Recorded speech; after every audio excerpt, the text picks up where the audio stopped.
नमस्कार। मैं आपका अपना योग गुरु पवन कुमार।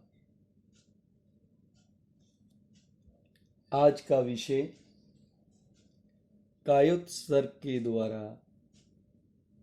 तनाव प्रबंधन। जैसा कि आप जानते हैं, व्यक्ति अपने अस्तित्व को बनाए रखने के लिए जीवन पर्यंत क्रियाएं करता रहता है।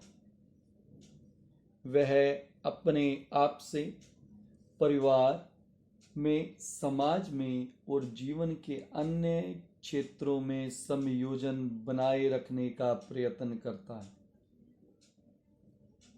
अपनी आवश्यकताओं की पूर्ति करने के लिए भी व्यक्ति कई प्रकार के प्रपंच करता है। जब व्यक्ति की आवश्यकताओं की पूर्ति में बाधाएं उपस्थित हो जाती हैं या वह अपनी आवश्यकताओं की पूर्ति में असफल हो जाता है तो उसमें तनाव उत्पन्न हो जाते हैं।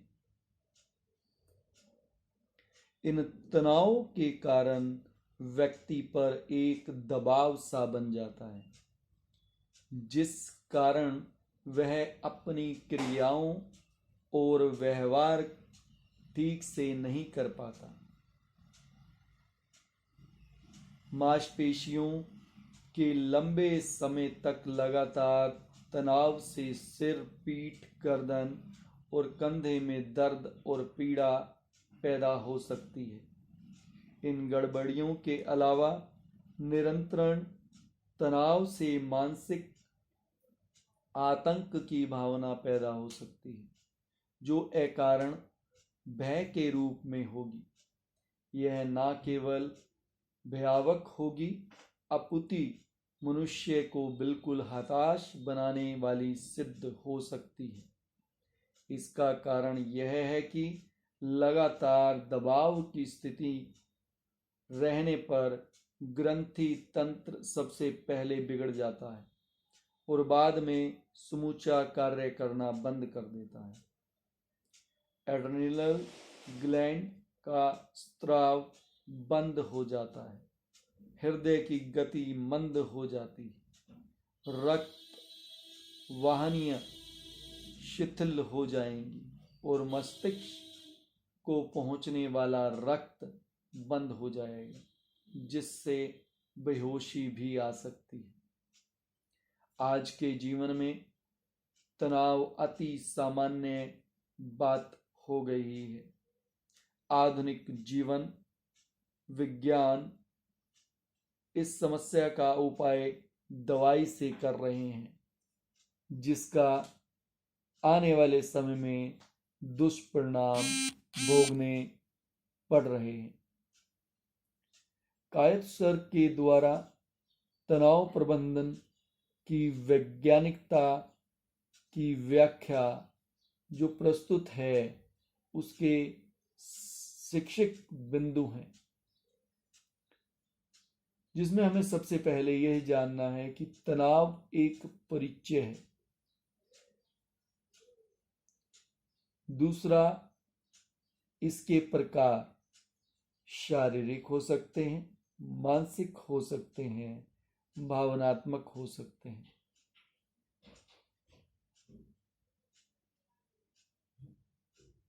प्राणुकंपी तंत्र की भूमिका भी इसमें महत्वपूर्ण है।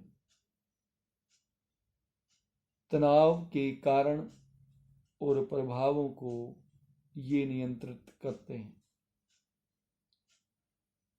कायोत्सर्ग में पूर्ण जागरूकता के साथ संपूर्ण शरीर को शिथिल किया जाता है। इसमें न केवल आराम मिलता है, वरन अनुकंपी और पराकंपी तंत्र में संयोजन स्थापित होने से मानसिक और भावनात्मक तनाव भी दूर होते हैं।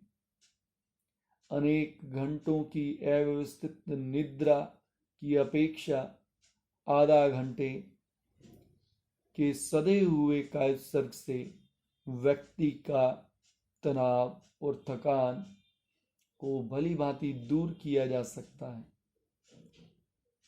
कायोत्सर्ग की साधना हमारी चेतन इच्छा शक्ति के शरीर पर पड़ने वाले प्रभावों को व्यक्त करने वाली एक साधना है। कायोत्सर्ग की साधना का सही मूल्यांकन करने के लिए हमें मांसपेशियों की कार्य पद्धति की जानकारी होनी चाहिए। हमारी मांसपेशियों संबंधित स्नायु से उत्तेजना मिलते ही विद्युत वेग से संकुचित होती है। हमारी कंकालीय मांसपेशियों के कारण से ही हम इच्छा अनुसार हलन चलन कर सकते हैं। हलन चलन की क्रिया को समझने के लिए मांसपेशियों को हम विद्युतीय चुंबक के साथ उपमित कर सकते हैं और जो स्नायु या नाड़ी उत्तेजित करता है वह उस विद्युत के तार के समान है जो उसको मस्तिष्क से जोड़ता है। नींद के दौरान स्नायु में सामान्यतः रूप से विद्युत प्रभाव बंद हो जाता है और विद्युत प्रभाव प्राय चुंबकीय रहित हो जाता है। केवल कुछ सुरक्षा और जीवन टिकाने वाली क्रियाओं में प्रवृत्त मांसपेशियों को छोड़कर शेष सारी मांसपेशियां नींद में शिथिल हो जाती हैं। जब कोई व्यक्ति विश्राम की मुद्रा में होता है तब भी वस्तुओं में प्रभावित होने वाला विद्युत प्रभाव बहुत मंद सा होता है। इसमें मांसपेशियों का चुंबकीयकरण भी मंद हो जाता है और इसलिए वे शांत शिथिल पड़ी रहती हैं। संकल्प पूर्वक यदि संपूर्ण शिथिलीकरण को जागरूकता के साथ साथ किया जाए तो उसे कायोत्सर्ग कहा जाता है। तो हम उपरोक्त प्रकार की थकान क्षति से बच सकते हैं।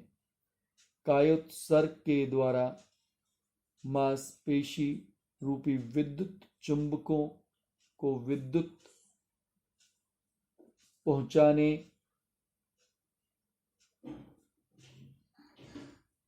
वाले तार स्नायु का संबंध नींद की अपेक्षा और अधिक क्षमता पूर्वक स्थापित किया जा सकता है। इसके विद्युत के प्रभाव को करीब करीब शून्य तक पहुंचाकर ऊर्जा के व्यव्यय को न्यूनतम बनाया जा सकता है।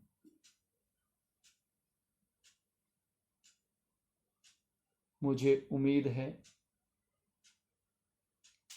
आज के इस विषय तनाव प्रबंधन में कायोत्सर्ग की क्या भूमिका हो सकती है उसके बारे में आपको बताया गया। मुझे उम्मीद है यह आपके जीवन में कार्य करेगी। आप मेरे बताए गए इन विचारों को अध्ययन करें, अपने जीवन में लागू करें और स्वस्थ और तनाव मुक्त जीवन के लिए इसका उपयोग करें।